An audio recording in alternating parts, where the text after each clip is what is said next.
Hello students, we have a topic left over in second unit, that is PLSQL programming. Okay, so this chapter is very important. We will expect one short bit and one essay compulsory. Okay, దీంట్లో ఒక essay వస్తుంది, ఒక short bit వస్తుంది compulsory. Right, ఇవి అర్థం కాకుండా నేర్చుకోవాల్సిందే.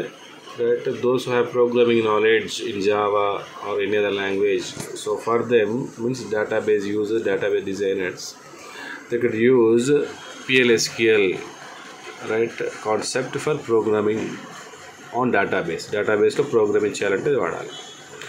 మీకు PLSQL structure తర్వాత బేసిక్స్ ఒక డాక్యుమెంట్ మిస్ అయినట్టు అనిపిస్తుంది, నేను అది మళ్ళీ పంపిస్తున్నా ఈరోజు.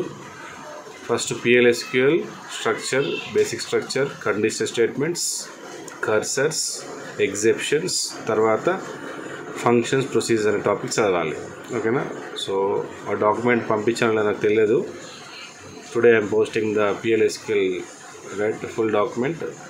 ఈ డాక్యుమెంట్ తర్వాత PLSQL కంటిన్యూషన్ ఎక్కడ వస్తుంది, వ్యూస్లో ఇచ్చా చూడండి, sub procedures, functions of sub procedures. Okay, చూడండి ఫస్ట్ షో డాక్యుమెంట్స్. సో ఇది నా ఫస్ట్ PLSQL ఇక్కడ స్టార్ట్ అవుతుంది, బేసిక్ స్ట్రక్చర్ స్టార్ట్ అవుతుంది. Basic structure, okay, condition statements, looping statements, cursors అనే టాపిక్, నెక్స్ట్ ఎగ్జెప్షన్స్ అనే టాపిక్. ఓకే, ఇది తర్వాత కంటిన్యూ చేయండి. వ్యూస్ ఒక నోట్స్ ఇచ్చా కదా, వ్యూస్లో సబ్ ప్రోగ్రామ్స్, పైన వ్యూస్ వ్యూ మెటీరియలైజేషన్ ఇచ్చా కదా, విత్ చెక్ ఆప్షన్ తర్వాత సబ్ ప్రోగ్రామ్ ఇక్కడ కంటిన్యూ చేయాలి. ఇదంతా మళ్ళీ PLSQL. ఓకేనా? రైట్, సబ్ ప్రోగ్రామ్, దీంట్లో మళ్ళీ trigger work, trigger, cursor, recursion వరకు వస్తుంది. Okay, right. So will start the session. Okay, so first let us see what is PLSQL. There we'll go with the options. So PLSQL will allow the database designers to implement programming concepts over డేటాబేస్లో programming చేయొచ్చు. ఇక్కడ tables మీద చేయొచ్చు మళ్ళీ. Okay, normal programmes లాగా రాయొచ్చు. Right, you could right on the databases also. Tables మీద కూడా మనం అట్రిబ్యూట్స్ తీసుకొని వాటి మీద ప్రోగ్రామింగ్ చేయొచ్చు. సరే, PLSQL ఒరాకిల్లో మనం అప్లై చేయాలి. Before that we should apply command set server output అనే కమాండ్ ఇవ్వాలి. సెట్ సర్వర్ అవుట్పుట్ ఆన్ అనే కమాండ్ యూజ్ చేయాలి. So basic structure here. So ప్రతి PLSQL ఇలాంటి స్ట్రక్చర్ ఫాలో అవుతుంది. Declare, variable declarations, begin, end ఉండాలి. ఎగ్జెప్షన్స్ ఉంటే ఎగ్జెప్షన్ ఇక్కడ రాయాలి. So declare, begin, end.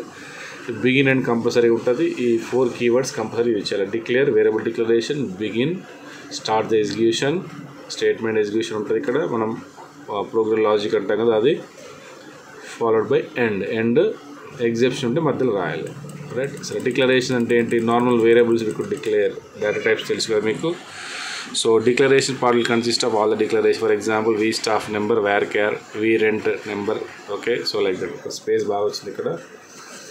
Right, try to remove space. పక్కనే సేమ్ ఇంటెక్స్ లాగా.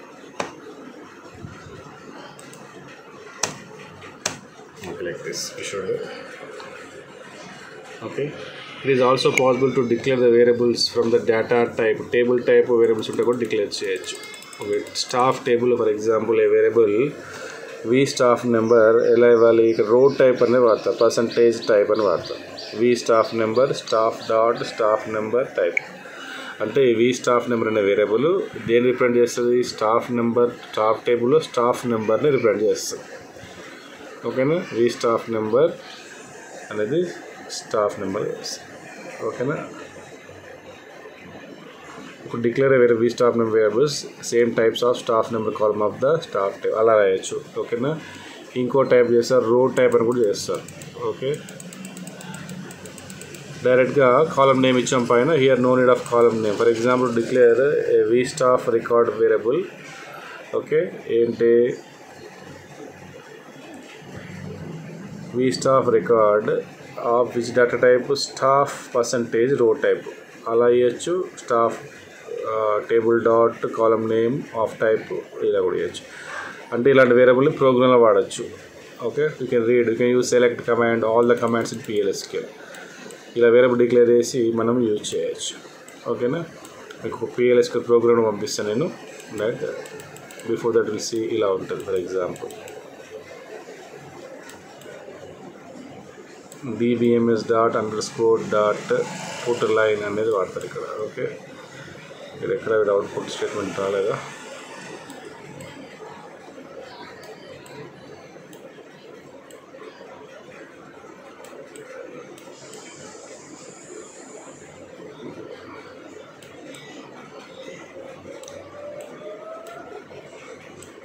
చూడండి, ఇక్కడ అవుట్పుట్ స్టేట్మెంట్ ఏంటంటే for example only see the output statement dbms_output.putline. Okay, అట్లా రాస్తారు అవుట్పుట్ ఇన్పుట్. Okay, right. సరే, విల్ గో.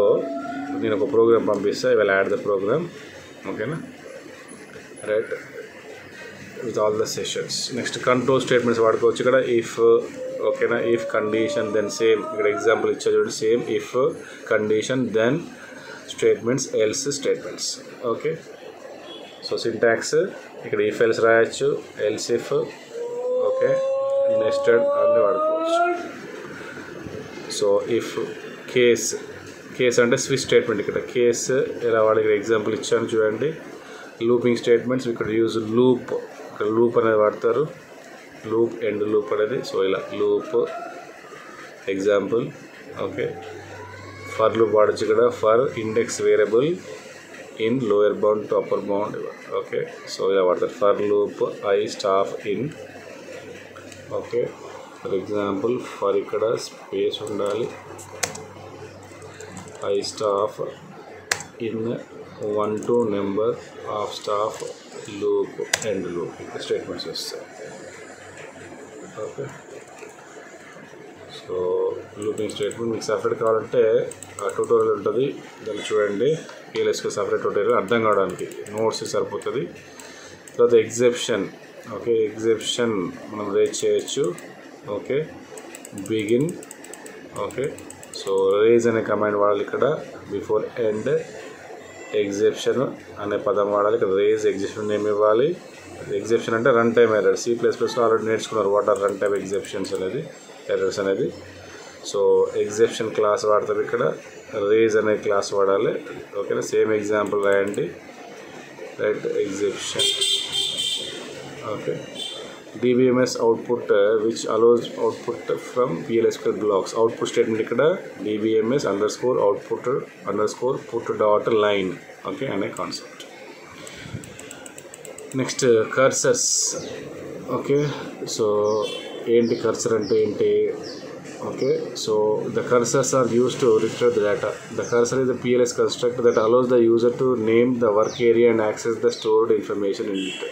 ఓకే, సో ఒక ప్రైవేట్ ఏరియా స్టోర్ చేసుకోవచ్చు. So the database records will be saved. Cursors are used when user needs to update records into a singleton fashion or in a row by row manner in a database. Okay, so data set తీసుకొచ్చి ఇక్కడ కర్సర్లో work చేయొచ్చు. Right, cursor అనే ఒక working area, temporary working area. ఇక్కడ database తీసుకొచ్చి ఒక దగ్గర పెడుతుంది, దానిలో వర్క్ చేసుకోవచ్చు. Okay, so cursor can be applied on the right the database. Types of cursors are implicit cursors, explicit cursors. Internal processing known as implicit cursor. A cursor can also be opened processing data through a PLSQL block on demand. So compile చేసేది, database use చేసేది implicit cursor, మనం use చేస్తే explicit cursor. Cursors ఎలా వాడాలి ఇక్కడ example ఉంది. Right, ఇది యాక్చువల్గా సపరేట్ ఇవ్వాలి, ఇప్పుడు ఇక్కడ ఇచ్చాడు కాబట్టి. Right,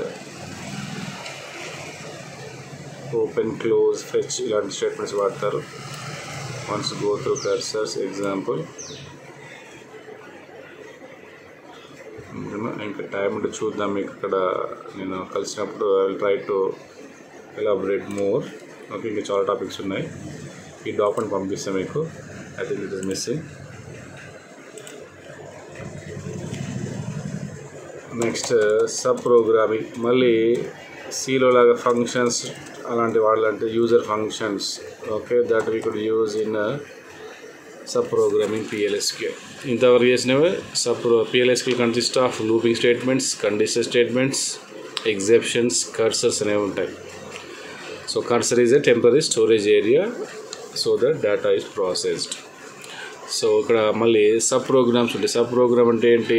using of functions in C language, ఓకేనా, methods in C++. Sub programs రెండు రకాలుగా ఉంటాయి. Second line, PLSQL has 2 types of sub programs called procedures and functions. Okay, procedure ఏమో ఎలాంటి వాల్యూ రిటర్న్ చేయదు, ఓకే, నో ఆక్స్ no return type.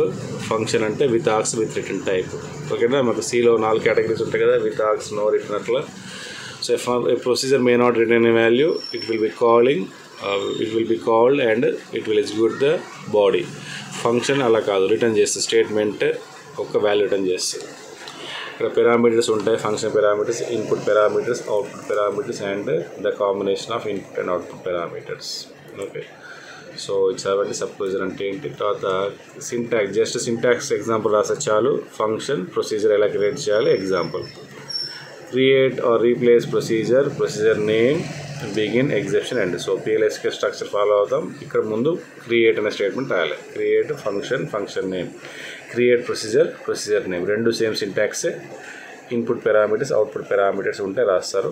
Okay, for example create or replace procedure, welcome message, variable ఏంటి, pname in varchar. Okay, right.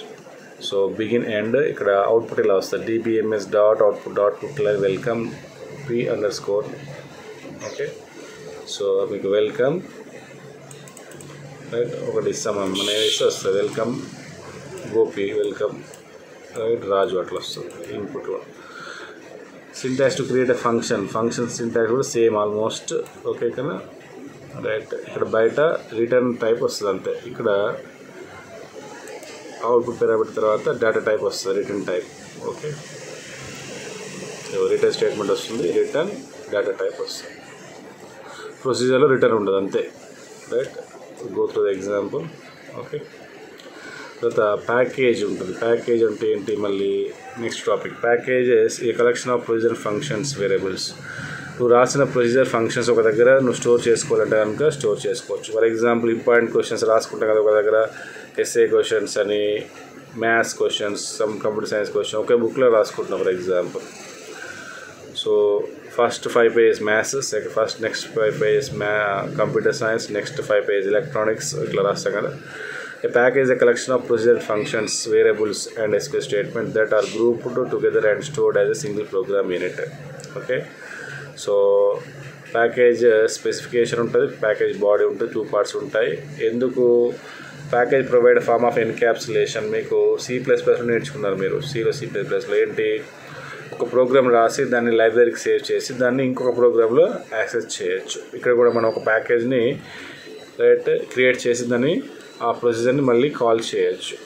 Okay, so grouping the packages, grouping the function procedures with a name is called package. ప్యాకేజ్లో function procedure save చేసుకోవచ్చు, ఆ code అంతా save అవుతుందని call చేయొచ్చు. Syntax ఏంటి, create replace package. 3 syntax దాదాపు సేవే, create, procedure, function, package. Trigger కూడా సింటాక్స్ సేవే, పదం మారుతుంది అన్ని చోట్ల, క్రియేట్ ఆర్ రీప్లేస్. చూడండి ట్రిగ్గర్లో కూడా సేమ్ సింటాక్స్ వస్తుంది. ఓకే, ఇక్కడ ప్రొసీజర్ రాస్తున్నాం, అది ఎక్కడ సేవ్ అవుతుంది అంటే స్టాఫ్ ప్రాపర్టీస్ ప్యాకేజ్లో సేవ్ అయిపోతుంది. Okay,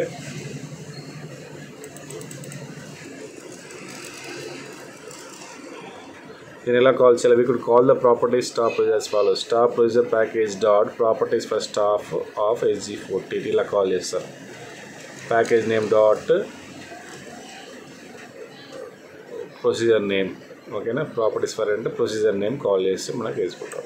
okay, next trigger. Trigger is an action. Okay, మీకు ఎగ్జాంపుల్ చెప్తూ ఉంటాయి, ఎప్పటికీ అప్డేట్ కావాలి రేట్ డేటాబేస్. ఎప్పుడు బ్యాంక్లో ఈరోజు 31st అయితే మినిమం బ్యాలెన్స్ ఉందా లేదా చెక్ చేయాలి, ఒక ట్రిగ్గర్ రన్ అవుతుంది.